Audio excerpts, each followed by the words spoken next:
Hello दोस्तों, आप सभी का स्वागत है हमारे YouTube चैनल जेएम सर जी में। आज के इस वीडियो में हम क्लास 9th गणित की एक्सरसाइज 1.2 के क्वेश्चन को पढ़ेंगे। यदि आप हमारे चैनल पर नए हो तो प्लीज़ हमारे चैनल को सब्सक्राइब कीजिए और साथ में उस बेल आइकन को भी प्रेस कीजिए ताकि आने वाले नए वीडियो का नोटिफिकेशन आपको मिलता है। पिछले लेक्चर में हमने पढ़ा था प्राकृत संख्या या नेचुरल नंबर्स किसे कहते हैं। जो गिनती वाली संख्या होती है उसे क्या कहते हैं, प्राकृत संख्या। जिसे 1, 2, 3, 4, 5 आदि ये सारी संख्याएं कौन सी है, प्राकृत संख्या। अब है पूर्ण संख्या। यदि हम प्राकृत संख्या के समूह में 0 को शामिल कर लें तो वह संख्या क्या कहलाएगी, पूर्ण संख्या या होल नंबर्स। अगला है पूर्णांक संख्या। यदि हम पूर्ण संख्या के समूह में प्राकृत संख्या के ऋणात्मक को शामिल कर लें तो वह संख्या क्या कहलाएगी, पूर्णांक संख्या। अगला है परिमेय संख्या। ऐसी संख्या जो p/q के रूप में लिखी जा सके और q नॉट इक्वल टू 0, तो वह संख्या क्या कहलाएगी, परिमेय संख्या या रेशनल नंबर्स। फिर इस पर हमने विचार किया था कि जितनी भी प्राकृत संख्याएं वो कौन सी संख्याएं हैं, पूर्ण संख्याएं। लेकिन सभी पूर्ण संख्याएं प्राकृत संख्याएं नहीं हैं। इसी प्रकार जितनी भी पूर्णांक संख्याएं हैं वह पूर्ण संख्याएं नहीं है, लेकिन सभी पूर्ण संख्याएं पूर्णांक संख्याएं हैं।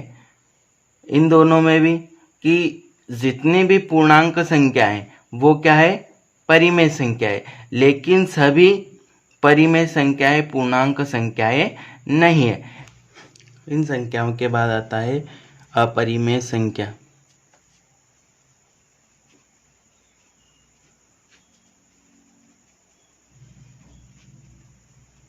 अपरिमेय संख्या परिमेय संख्या का ठीक उल्टा है। परिमेय संख्या का था कि जो संख्या p/q के रूप में लिखी हो उसे क्या कहेंगे, परिमेय संख्या। अपरिमेय संख्या ठीक इसका उल्टा है कि जो संख्या p/q के रूप में न हो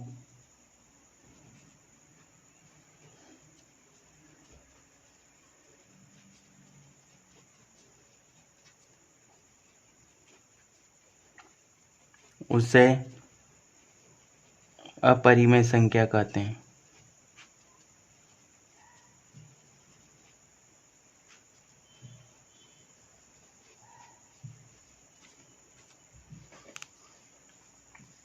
जहाँ q नॉट इक्वल टू 0, जैसे वर्गमूल 3, वर्गमूल 2, वर्गमूल 5, पाई आदि ऐसी संख्याएं जो क्या है, अपरिमेय संख्या। इन संख्याओं को पर विचार करेंगे कि जितनी भी परिमेय संख्या और अपरिमेय संख्या, परिमेय संख्या और अपरिमेय संख्या के समूह को वास्तविक संख्या कहते हैं।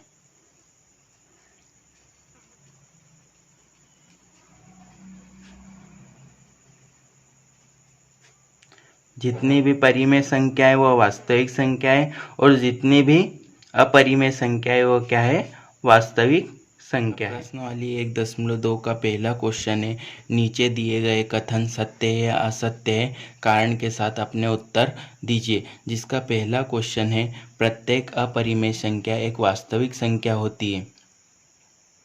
हमने पढ़ा था कि परिमेय संख्या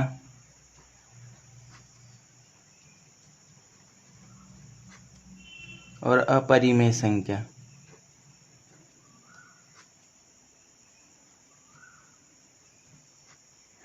जो परिमेय संख्या और अपरिमेय संख्या का समूह है उसे वास्तविक संख्या कहते हैं।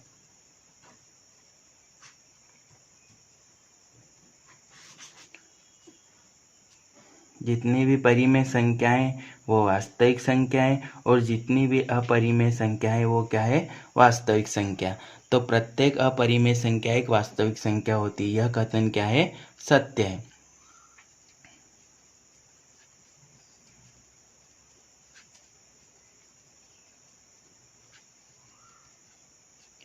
क्योंकि परिमेय संख्या और अपरिमेय संख्या का समूह ही वास्तविक संख्या है।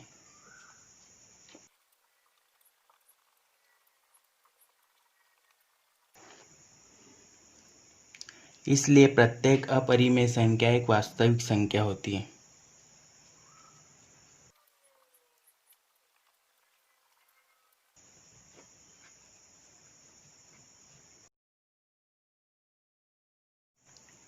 सेकंड क्वेश्चन है कि संख्या रेखा का प्रत्येक बिंदु कर्णी m के रूप का होता है। तो देखेंगे एक का वर्गमूल 1, 2 का वर्गमूल 4, 3 का वर्गमूल 9।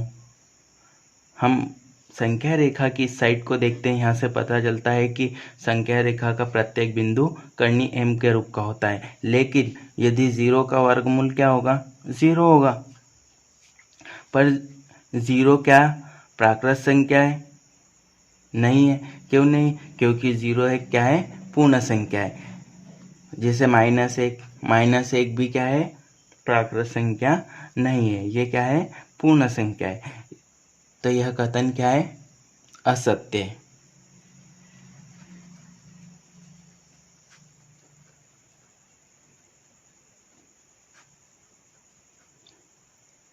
क्योंकि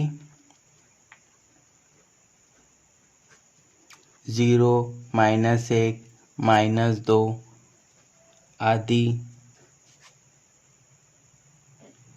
किसी प्राकृत संख्या का वर्गमूल नहीं हो सकती।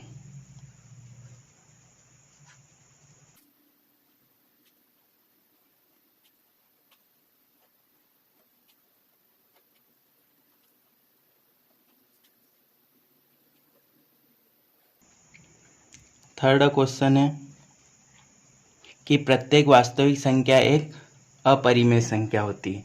हमने पढ़ा था कि परिमेय संख्या और अपरिमेय संख्या का समूह क्या होता है? वास्तविक संख्या होती है। जितनी भी परिमेय संख्याएं क्या है? वास्तविक संख्या। और सभी अपरिमेय संख्याएं भी क्या है? वास्तविक संख्या है। लेकिन सभी वास्तविक संख्याएं न तो परिमेय संख्या होगी और न ही अपरिमेय संख्या होगी। तो यह कथन भी क्या है? असत्य है। यह कथन असत्य है।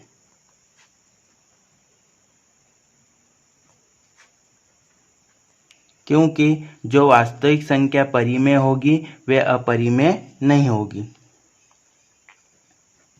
क्योंकि जो वास्तविक संख्या परिमेय होगी वह अपरिमेय नहीं होगी।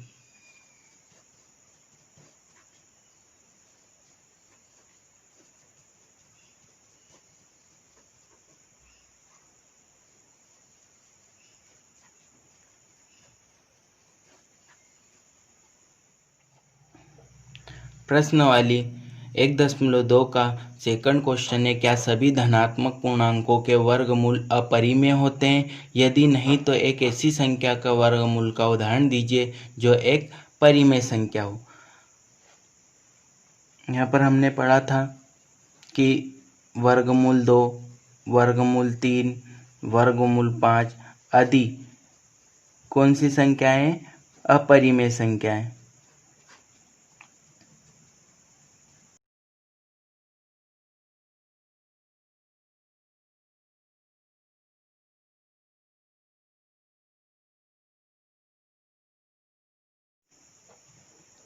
वर्गमूल 4 को क्या लिख सकते हैं? 2, और 2 किस रूप में? P/Q के रूप में। और P/Q के रूप में जो संख्या होती है उसे क्या कहते हैं? परिमेय संख्या। तो सभी धनात्मक पूर्णांकों के वर्गमूल अपरिमेय नहीं होते हैं। तो लिखेंगे, नहीं सभी धनात्मक पूर्णांकों का वर्गमूल एक अपरिमेय नहीं हो सकता।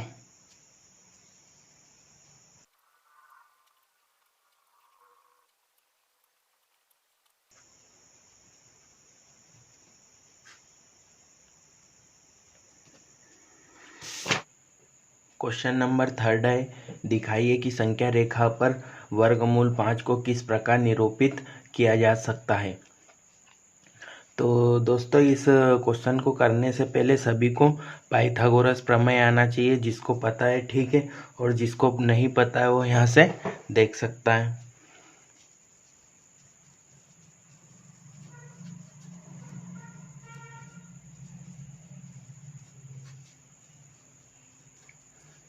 पाइथागोरस प्रमेय क्या है कि समकोण त्रिभुज पर लगता है। किस पर लगता है? समकोण त्रिभुज। मान लो ये एक समकोण त्रिभुज है,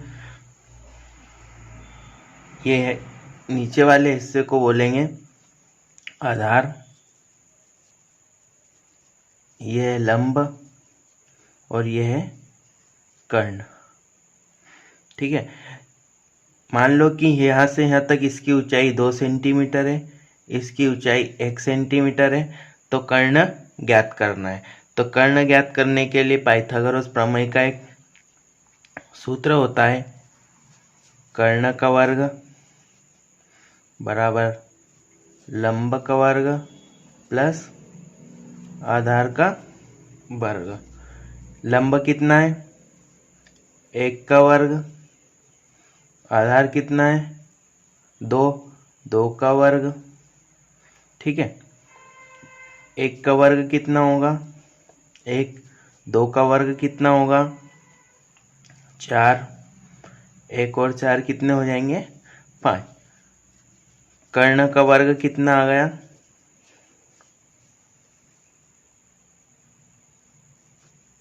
कर्ण का वर्ग कितना आ गया? 5। अब कर्ण पर क्या लगाएं? वर्ग लगाएं, तो इस वर्ग इधर जाके क्या बन जाएगा? वर्गमूल। तो कर्ण का मान कितना आ जाएगा? √5 या वर्ग 5, यहाँ से √5। तो ये होती है पाइथागोरस प्रमेय। क्वेश्चन को देखेंगे। क्वेश्चन में बोल रहा है कि दिखाइए संख्या रेखा पर वर्गमूल 5 को किस प्रकार निरूपित किया जा सकता है। तो सबसे पहले एक संख्या रेखा बनाएंगे।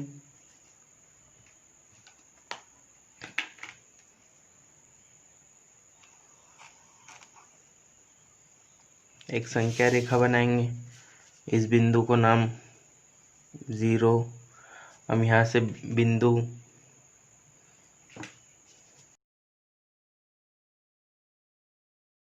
अब इस बिंदु का नाम O दे देंगे, इस बिंदु का नाम A दे देंगे।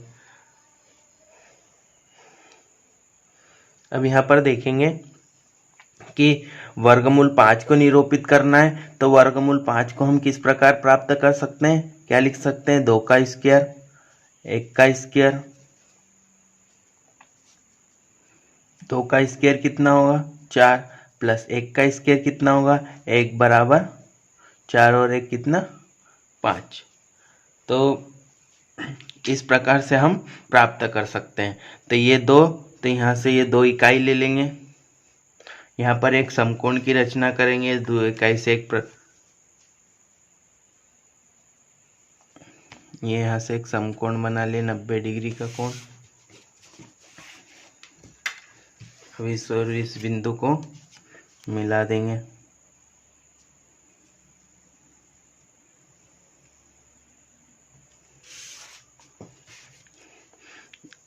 ये यहाँ से 2 इकाई ली थी, अब कितनी इकाई लेंगे? 1 इकाई लेंगे।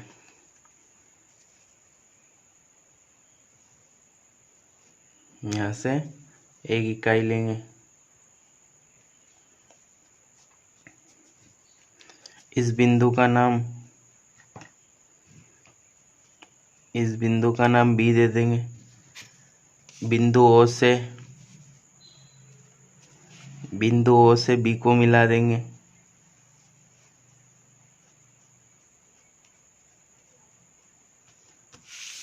बिंदु O से B को मिला दिया।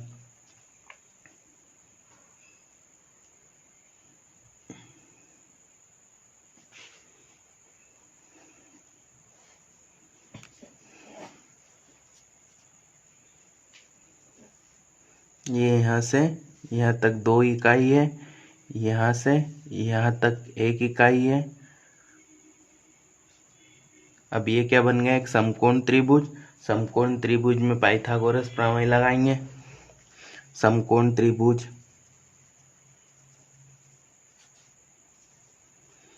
OAB में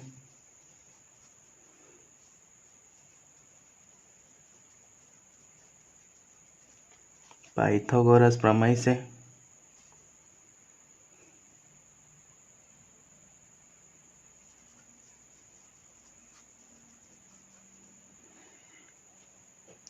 पाइथागोरस प्रमेय से OB बराबर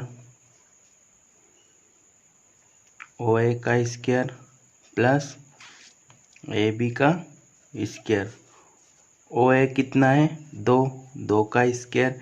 AB कितना है 1, 1 का स्क्वायर। 2 का स्क्वायर कितना 4 प्लस 1 का स्क्वायर कितना 1। 4 और 1 कितना हो जाएगा 5। तो OB का मान कितना आ गया वर्गमूल 5। अब यहाँ से यहाँ तक की दूरी कितनी है वर्गमूल 5। तो इस दूरी को ले लेंगे यहाँ से,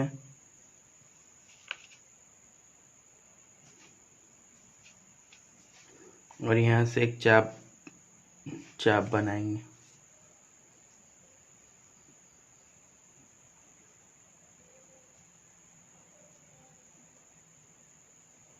संख्या रेखा पर जहाँ बिंदु प्रतिच्छेद कर रहा है उस बिंदु का नाम क्या आ जाएगा P। अब ये बिंदु P प्राप्त हुआ तो ये बिंदु P संख्या रेखा पर वर्गमूल 5 को निरूपित करता है। इस प्रकार ये क्वेश्चन भी हो गए।